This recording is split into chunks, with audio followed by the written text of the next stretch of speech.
"Stop right there!" The voice cracked through the trees like a rifle shot. Elara Finch froze mid-step, one boot lifted from the snow, her fingers tightening around the limp weight of a rabbit she had just pulled from the snare. The forest seemed to hold its breath with her. Frost clung to the branches. Wind hissed low between the pines. She turned slowly. A man stood at the edge of the clearing, tall as a doorframe and built like the mountains themselves. Snow dusted his dark hair and beard. A rifle rested easily in his hands, not raised, but not lowered either. His gray eyes were hard, assessing, already judging. "Fat woman stealing from my traps," he said coldly. "I've been wondering what kind of fool thought they could survive that long." Elara's knees threatened to give out. I'm sorry," she whispered. Her voice barely carried. "I didn't know who they belonged to. I was starving. I'll put it back. I swear." "You've been stealing for 3 weeks," he replied. "Rabbits, fish, even smoked meat from my cache." He stepped closer, boots crunching. "That's winter food. You could have killed me." Tears welled, instantly freezing on her lashes. "I didn't mean to. My wagon broke down. My husband said he'd come back with help. He said I was too heavy for the horse, that he'd return." She let out a brittle laugh that hurt to hear. "That was a month ago." The man's jaw tightened. Abandonment was common in the mountains. Cruelty, too. But leaving a woman to freeze because she was inconvenient? That still cut. He studied her then, not just the rabbit in her hands, but the way her coat hung loose from weight lost to hunger, the blue tinge of her lips, the tremor she couldn't control. "You're a terrible thief," he said finally. "Left tracks a blind man could follow, and you're half dead already." Elara swallowed.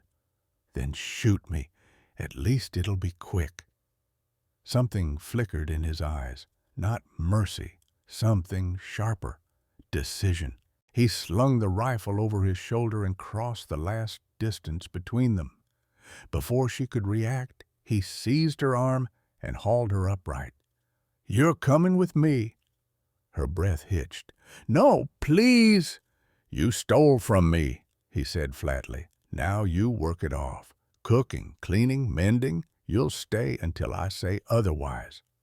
She stared up at him, fear and relief crashing together until she couldn't tell them apart. "And if I try to run?" she asked. His gaze was steady, unreadable. "You won't survive the night." Elara nodded slowly. Maybe he would kill her. Maybe he wouldn't. But the snow had already tried and failed to finish the job. As he turned toward the tree, still gripping her arm, one thought echoed through her numb mind. "At least I'll be warm." Behind his silence, Cale Stone felt the weight of a choice he hadn't planned to make. She was starving. Alone? And now, whether he liked it or not, she was his responsibility. The mountain watched them disappear into the winter. In the wilderness, justice is often mistaken for strength and survival for virtue. But when hunger stands before us wearing a human face, the truest measure of a person is not what they take, but what they refuse to abandon. Before we continue, let me ask you, where are you listening from today? Whether you're at home or on the road, I wish you a happy, healthy, and prosperous new year. And if this story touches you, please take a moment to like, subscribe, and share it with someone who needs it. Now, let's get back to the story. The cabin came into view just as Elara's legs began to shake in earnest. It squatted against the slope like it had grown there. Thick log walls darkened by smoke and time, roof heavy with snow, chimney breathing steady gray warmth into the sky. To Elara, it looked less like a home and more like a miracle. Kyle pushed the door open and ushered her inside with a firm hand at her back. Heat struck her all at once. Her knees buckled. He caught her without comment and steered her toward the hearth, where embers glowed beneath a bed of ash. He tossed a bear skin around her shoulders, then turned to set a pot over the fire as if this were the most natural thing in the world. "Sit," he said, "close enough you don't freeze again." Elara obeyed, curling her fingers into the fur like a lifeline. Her teeth chattered uncontrollably now that the danger was past. Kyle ladled stew into a wooden bowl and handed it to her. "Eat slowly," he ordered. "You rush it, you'll get sick." She nodded and lifted the spoon with trembling hands. The first mouthful broke her. It wasn't just the heat or the salt or the richness of venison and root vegetables. It was the certainty that this food had been meant to last through winter, and he was giving it to her anyway. Tears spilled down her cheeks and splashed into the bowl. Kyle stiffened. "What's wrong now?" "Nothing," she said quickly, ashamed. "I'm sorry, this is the first hot meal I've had in weeks. I thought I was going to die out there." He looked away, jaws set. "You weren't. Because of you. Because you stole," he corrected, though without heat, "and because you were lucky." Elara ate slowly, every swallow grounding her further in the present. When she finished, color had begun to return to her face. Kale studied her like a man assessing a problem that refused to fit clean lines. "What's your name?" he asked. "Elara Finch." He nodded once. Kale Stone. Over the next hours, she learned the shape of the place. The cabin was spare but orderly. One bed, one table, tools hung with care. Nothing wasted, nothing decorative. Survival pared down to its bones. "You live alone?" she asked quietly. "For 6 years. That's a long time. It's enough." She hesitated, then asked the question, sitting heavy in her chest. "Why let me stay?" He didn't answer immediately. He fed the fire. He washed the bowl. He stood staring at the flames like they might speak for him. "Because," he said finally, "you'd be dead by morning if I didn't." "That's not the only reason." His shoulders tightened. "Don't make stories where there aren't any." But Elara had lived her life reading the spaces between words. She heard what he didn't say. The days that followed settled into an uneasy rhythm. Elara slept nearly 16 hours the first night. When she woke, Kyle had already left to check traps. She panicked briefly, afraid she'd been abandoned again. But the sound of boots returned before fear could root. "You're awake?" he said. "Good. You can work." She nodded eagerly. "I can cook, clean, mend, whatever you need. We'll see." He put her to small tasks at first, shelling beans, cutting roots, sweeping snow tracked inside. She worked carefully, deliberately, as if afraid usefulness might be revoked at any moment, Kyle noticed. "You don't need to rush," he said once. "The work's not going anywhere." She looked up, startled.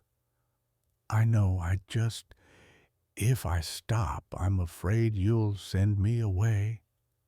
His gaze sharpened. "I don't make decisions like that." "But you could, yes." She swallowed. "I'll keep working." He didn't argue. In the evenings, they sat across from one another at the table. Kyle ate whatever she cooked without complaint. Elara learned his silences when they were walls and when they were simply the way he was built. One night, as wind battered the cabin, she asked, "Why do you live so far from everyone?" He answered without looking at her. "Because people leave or they die. Either way, you end up alone." "That's not living," she said softly. "It's surviving." She wanted to challenge him, but survival was the only thing that had kept her alive until now. Instead, she said, "I don't plan to steal from you again." He huffed a short breath. "You won't need to." "Why?"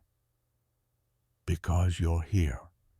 It is easy to condemn theft when our cupboards are full. Harder when hunger wears a human face and asked not for mercy, but for warmth. Ask yourself this. When survival and ownership collide in the dead of winter, is compassion a weakness or the bravest claim a person can make? That night, Elara lay on a pallet near the fee, staring at the low ceiling. For the first time in weeks, she was not cold. Across the room, Kyle sat awake long after the flames died down, listening to another person breathe in his cabin and wondering when that had stopped feeling like a threat. By the 10th morning, Elara's hands had learned the cabin. They learned the weight of the iron pan, the stubborn catch of the door latch, the way Kyle liked his coffee, strong enough to bite, no sugar. She learned which floorboard creaked and which corner stayed cold no matter how high the fire burned. Most of all, she learned the hours of the man who owned the place. Casil rose before light, checked traps, split wood, returned with snow in his beard and a silence that didn't invite questions. He ate, then worked again. It was a life shaped by habit and loss, paired to what mattered. Elara fit herself into the spaces between. She cooked without waste, turning bones into broth, fat into candles. She mended his socks with small, careful stitches. She cleaned the rifle with respect, asking before touching. Each task was a coin laid gently on a scale she could not see. One morning, as she kneaded dough, Kale watched her hands, broad, capable, moving with a confidence born of necessity. "You cook well," he said. She smiled, surprised. "My grandmother taught me. She used to say a good meal could heal a wounded heart." He snorted. "Ah, does it?" She glanced up at him, eyes steady. "You been eating my cooking for 2 weeks. Has your heart healed?" He turned away. "I don't have a heart." Everyone had said things like that to her before. Men, women, strangers who thought pain could be amputated with enough distance. She wiped her hands on her apron and crossed the room. "Everyone has a heart," she said. "Some just bury it." He stiffened as she reached for him. "I won't," he began. She didn't grab. She asked with her body, slow, open, giving him time to refuse. When he didn't, she took his hand and pressed it to her chest. "Feel that?" she said softly. "That's a heartbeat, mine. It kept going even when no one cared if it did. Yours is still there too. You've just forgotten how to listen." The cabin went very quiet. Cale's breath caught. His hand was warm against her, real, in a way memory wasn't. 7 years since he'd let himself feel another person's pulse. 7 years since he'd believed life could move forward instead of circling the same grave. He pulled his hand back, not roughly, carefully. "Don't do that again." Elara nodded. "All right." She returned to the dough. He returned to the door. But something had shifted. a hairline fracture in the wall he'd built, letting in the smallest draft of air. The storm arrived without warning. By late afternoon, the sky had bruised purple, snow falling thick and fast. Kyle barred the door and stacked extra wood by the hearth. 5 days, he said, maybe more. The cabin shrank. They cooked together, elbows brushing together, knees nearly touching. Read the weather together, counting the way the wind worried the east. At night, the fire burned low, and the dark pressed close, making even silence feel intimate. On the third night, Kyle fetched a comb from a shelf Ilara hadn't noticed before. "Your hair's tangled," he said. She laughed quietly. "I know, I don't have a mirror. Sit." She did. He knelt behind her and worked the comb through auburn knots with surprising patience, easing instead of pulling. His touch was steady, reverent, like a man relearning something precious. "Why are you doing this?" she asked. "Because you do everything for me," he said. "This is something I can do for you." Tears slid down her cheeks. She didn't wipe them away. When he finished, his hands rested at her shoulders, warm through the fabric. He didn't move back. He didn't move forward either. "You're beautiful," he said quietly. She turned, meeting his eyes. "I'm fat." "You're soft," he replied. "Warm, real. The first real thing I've touched in 7 years. The kiss came like weather, sudden, necessary, fierce at first, then slowing as they found the shape of each other. When they broke apart, both were breathing hard, startled by the truth of it. That night, wrapped in furs by the fire, Kyle told her everything about Sarah, about the baby girl who'd lived 3 days and taught him the cost of hope, about the vow he'd made to never fail anyone again by never letting anyone close. "I stopped caring," he said hoarsely. "It was the only way to survive." Ilara listened without interrupting. When he finished, she took his face in her hands. "You didn't stop caring," she said. "You just stopped believing you were allowed to." He swallowed. "Until you." "Until me," she echoed, "and I'm not leaving." He searched her face for doubt and found none. "Then stay," he said. Not as an order, as a plea he didn't know how to dress up. "I will." The storm broke on the 5th morning. Light returned in shards. The world widened again. Spring followed winter like a careful apology. The past thawed. A trader came by, eyes lingering too long on Ilara's smile, her curves. Kyle moved before a thought caught up, slamming the man against the wall. "She's mine," he snarled. "You look at her again, and you're done here." The trader fled. Ilara laughed after the door closed. "You were jealous." "Damn right.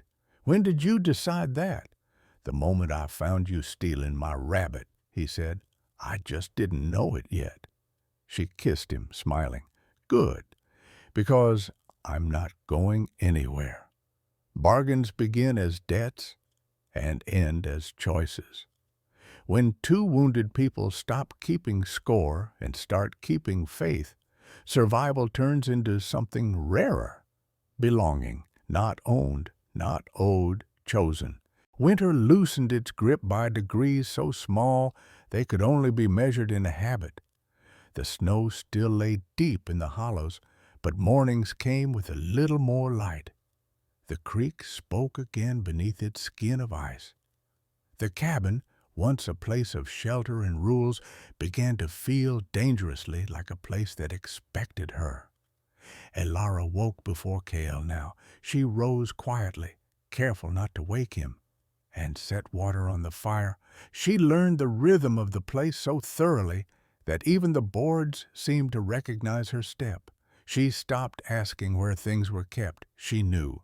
Kyle noticed this without comment. He noticed, too, that she no longer rushed through her work. She moved with intention instead of fear, taking time to knead bread properly, to skim fat from broth, to mend with stitches neat enough to last another winter. When she sat to rest, she did not spring up the moment he entered the room. It unsettled him, not because he disliked it, but because it meant she trusted the space and him. "You don't have to keep proving your worth," he said one evening as she wiped the table clean for the third time. She paused. "I'm not." "Then why keep working?" She met his eyes. "Because this is my life now. I take care of what keeps me alive." Something in his chest shifted at that. They began to work together. Kyle taught her to set traps properly, not so they would kill, but so they would not maim. He showed her how to read the sky, how to smell a storm before clouds appeared, how to walk without wasting energy in snow. Elara taught him to make meals stretch without becoming thin. She showed him how to render fat cleanly, how to store roots so they lasted, how to turn scraps into something worth eating. When he injured his hand splitting wood, she took it without comment and bound it, her fingers sure and warm. He didn't flinch. At night, they shared the bed more often than not always touching, not always speaking. Sometimes closeness was just the knowledge that another body breathed beside you, that you would not wake alone if the fire died. One night, after a long day, Cale reached for her in the dark and stopped himself. "Is this all right?" he asked. "Yes," she said. He kissed her slowly then, careful where once he'd been fierce. She kissed him back, steady and sure, her hand warm at his neck. Afterward, wrapped in furs, she traced the scars on his chest with gentle fingers. "These tell a story," she murmured, "not a good one." "All stories matter," she said, "even the painful ones." He thought of the life he'd chosen, quiet, narrow, safe, and of the one she was slowly widening without asking permission. Days passed, then to peaks. Spring crept closer, testing the land. Traders began to pass through again. With them came eyes and questions, and the reminder that the world had not forgotten Cale Stone's Valley. One afternoon, Elara returned from gathering greens to find Kyle standing stiffly by the door. "What is it?" she asked. "The pass will be clear soon," he said. Her heart gave a small, traitorous flutter. "Yes." "You could leave," he continued. "No one would stop you." She set her basket down carefully. "Do you want me to?" "No." The answer came too fast. He steadied himself. "I don't want to trap you." She stepped closer. "I'm not trapped." "How do you know?" "Because you ask," she said simply, "and because I stay." He studied her face, so open now, so unguarded, and felt something like fear twist in him, not of losing her, of needing her. That evening, Elara did something small and brave. She rearranged the cabin, not much. She moved the table closer to the window. She hung a curtain she'd sewn from scrap cloth. She set a small shelf for herbs near the hearth, within easy reach.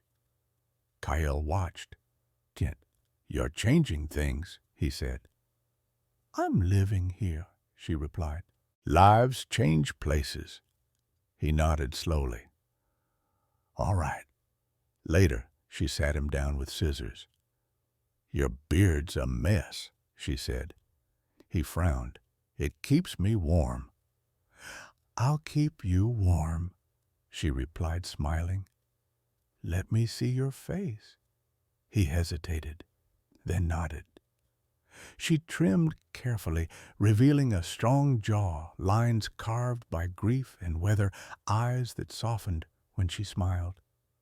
When she finished, she touched his cheek. "There," she said, "handsome." He caught her wrist, pulling her into his lap. "Your trouble," she laughed. "You started it." That night, as they lay together, Kael spoke into the quiet. "When the pass opens," he said, "someone will come. Questions, claims, people always do." Ilara rested her head on his chest. "Then we'll answer. Together?" She smiled against his skin. "Together." Outside, the wind moved through the pines, carrying the promise of thaw and danger in equal measure. Inside, the cabin held two people who had stopped surviving and started choosing. The question was no longer whether Ilara would stay. It was whether the world would let them. The first sign that the world had remembered them arrived on a horseback. Kael heard it before Ilara did, the wrong rhythm in the snow, the impatience in the hooves. He straightened from the woodpile and scanned the tree line, jaw set. "Someone's coming," he said. Ilara wiped her hands on her apron. "How many?" "One, maybe two." She nodded, calm as she could manage. Calm had become a thrill. The rider emerged not long after, a trader with a ledger under one arm and a smile that didn't quite reach his eyes. He dismounted slowly, eyes roaming the clearing, the cabin, and then Ilara, lingering too long. "Stone!" the man called. "Been a while." Kael didn't move to greet him. "State your business." The trader shrugged. "Rumors. Talk of a woman living up here. Talk of land that's not properly claimed. Talk of traps being shared." Ilara stepped forward before Kael could speak. "The traps are his. I work here." The trader raised a brow. "Work?" Kael's voice was flat. "She's my wife." It was the first time he'd said it to someone else. The word settled heavy and right. The trader's smile thinned. "Then you'll want to see this." He opened the ledger and produced a folded notice, an intent to survey, stamped and signed. A railroad man's name sat at the bottom, bold as a threat. "They're sniffing around the valley," the trader said. "Timber, maybe, ore. If no one claims it proper, they will." Kael took the paper. His hand tightened. Ilara felt the old fear stir, the one that said, "You don't belong here, and they'll prove it." She swallowed it down. "Thank you for the warning," she said evenly. The trader mounted again, eyes flicking between them. "Best decide what you're willing to lose." When he was gone, the clearing felt smaller. Kael stared at the notice long after the hoofbeats faded. "They'll come with papers first, then men." Ilara exhaled. "Then we decide." He looked at her. "This land isn't filed. Never was. I didn't want the world knowing where I was." "And now?" she asked. "And now I don't want to lose you." She nodded, absorbing the weight of it. "There's something I haven't told you." He met her gaze. "Tell me." She went to her satchel and drew out a folded document, creased and worn from being carried more for courage than use. She smoothed it on the table. "My grandmother's," Ilara said. "A deed old, but valid. She worked this valley before surveyors came through. When she tried to file it, they laughed at her, said a woman like her couldn't own land like this." Kael read the boundaries slowly. Creek, ridge, the stand of pines where the snow held longest. "This covers most of the valley," he said. "Yes. And you never used it." "I was afraid," she admitted. "Afraid they'd take it. Afraid they'd say I didn't deserve it. He looked up. You do. The knock came 2 days later, not hard, confident. A sheriff stood on the step with 2 men behind him. The notice was in his hand. We're here to talk claims, the sheriff said. Railroad's interested. Alara stepped forward, heart steady despite the hammering in her chest. She placed the deed in the sheriff's hand. My claim, she said. Inherited, denied once, not again. The sheriff read. Read again. His eyes flicked out to Cale, then back to Alara. This is old, he said. Older than your notice, she replied, and lawful. Silence stretched. The wind worried the eaves.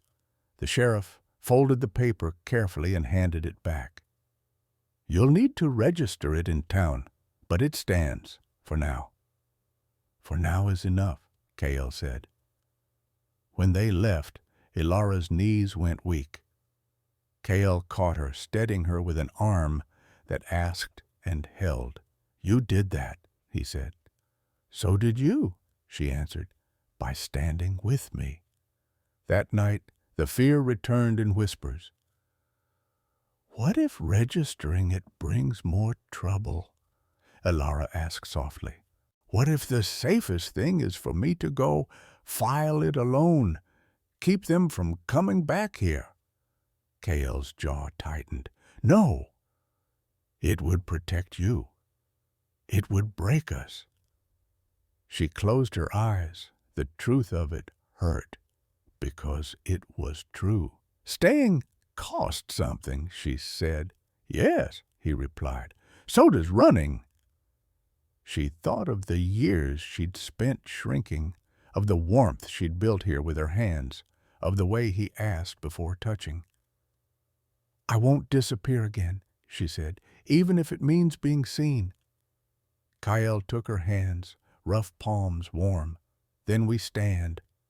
We praise sacrifice until it asks us to risk comfort, approval, or safety. There comes a moment when staying demands more courage than leaving, and the measure of a life is found in which cost we choose to bear. When fear offers quiet escape and love asks for visible ground, the brave answer is not silence. Morning came clear and cold. Cale sharpened tools. Alara prepared papers and packed a small satchel, not to flee, but to file. They did not speak of peace. They spoke of readiness. They came at dusk. Not shouting, not rushing. Men who rush are uncertain. These men moved with the confidence of those who believed the end had already been decided for them. Cale heard the horses first, 3, maybe 4, kept deliberately slow so the sound carried. A message before a word was spoken. They're here, he said. Alara set the ledger down and stood beside him. How many? Enough. He reached for his rifle. She reached for hers. No hesitation, no argument. The knock was firm, practiced. Cale opened the door. The sheriff stood at the front this time, flanked by Wade and 2 hired men. Wade's grin was thin and ugly, satisfaction oozing from him like rot. Evening, Stone, the sheriff said. We're here to resolve a dispute.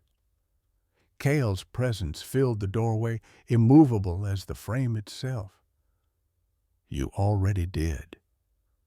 The sheriff cleared his throat. The railroad filed an appeal. Claims are under review. Until then, the land is to be vacated. Alara stepped forward into the light. By what authority? The sheriff glanced at Wade, then back at her. Temporary order. Temporary theft, she corrected. My deed stands. Wade laughed. You think paper protects you out here? Cale's voice dropped, calm and lethal. Say what you came to say. The sheriff shifted, uncomfortable. We're asking you to leave peacefully. No, Cale said. Wade's patience snapped. Then we'll make you. The first shot came from behind the cabin. Kyle moved instantly, slamming the door, shoving Alara aside as the bullet punched through the wood where her head had been a breath earlier.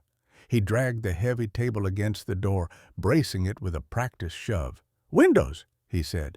"Count." "4," Alara replied, breath steady despite the pounding of her heart. "One behind the shed." "Good." The cabin became a living thing, every corner known, every angle remembered. Kyle fired through the door, controlled and precise.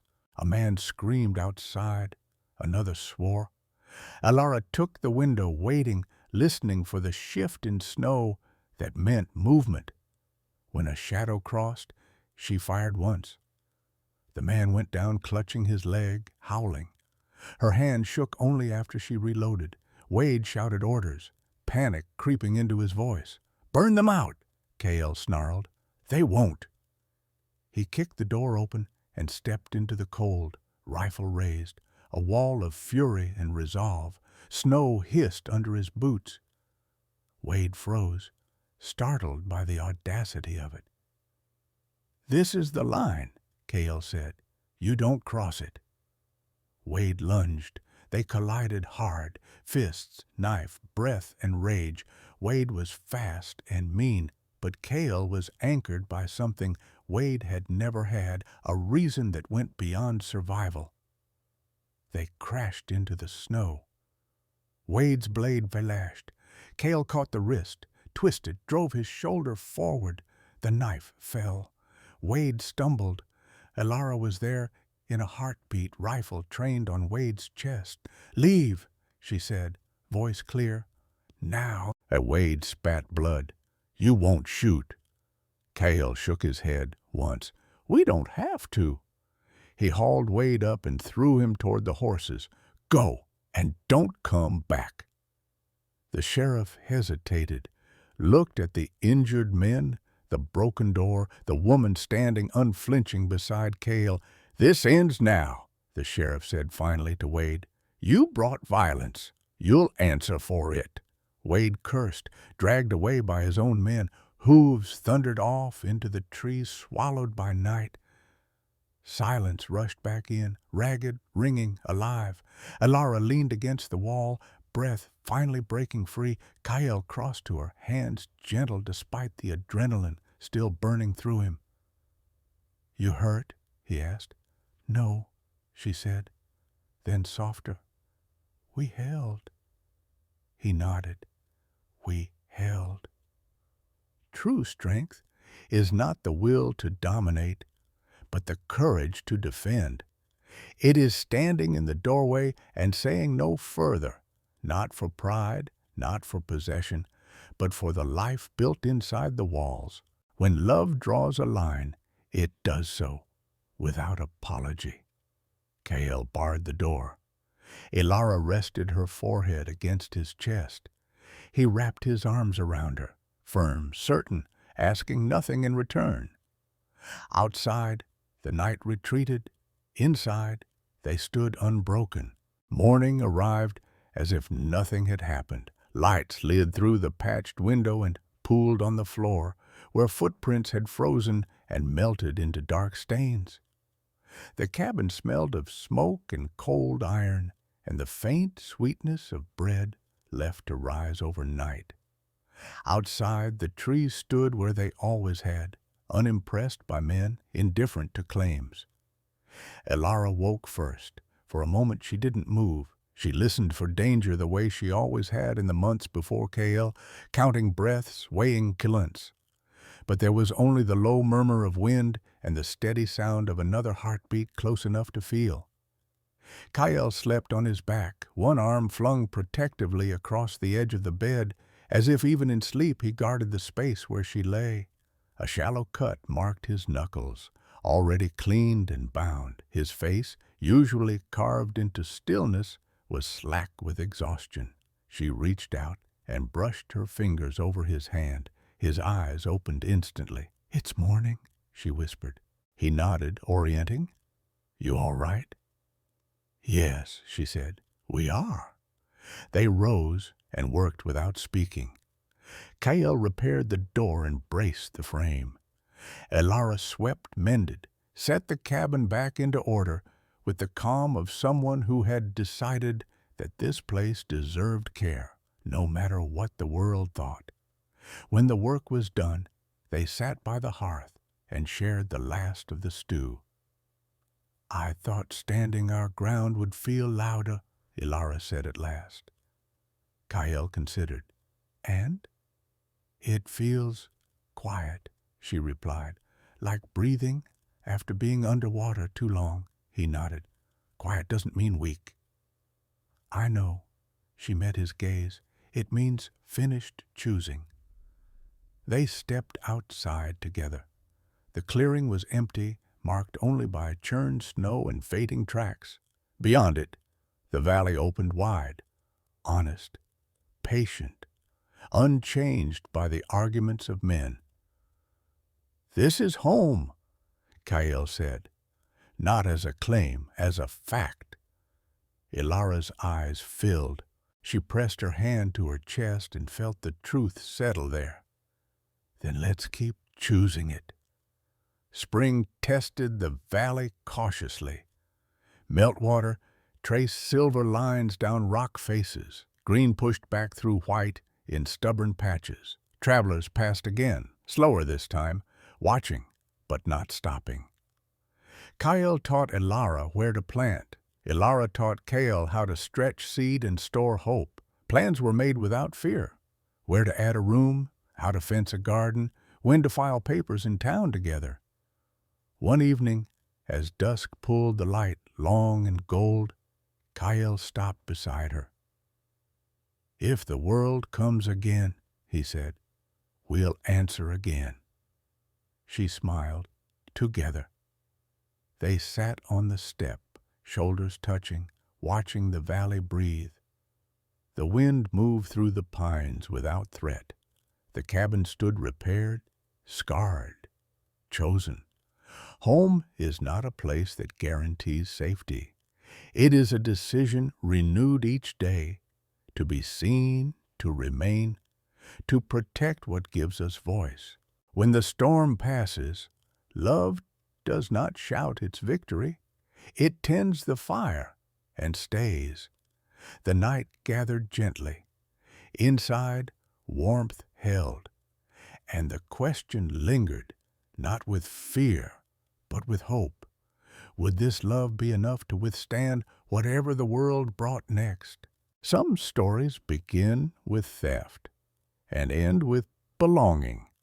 They remind us that survival is not the same as living, and that compassion, when chosen deliberately, can turn a debt into a home. Wherever you are listening from, you bring your own winters and your own fires to this tale. Thank you for staying through the cold parts and for believing that warmth can be made, not found. If you still believe that love can draw a line the world must respect, stay close. Another story is already waiting.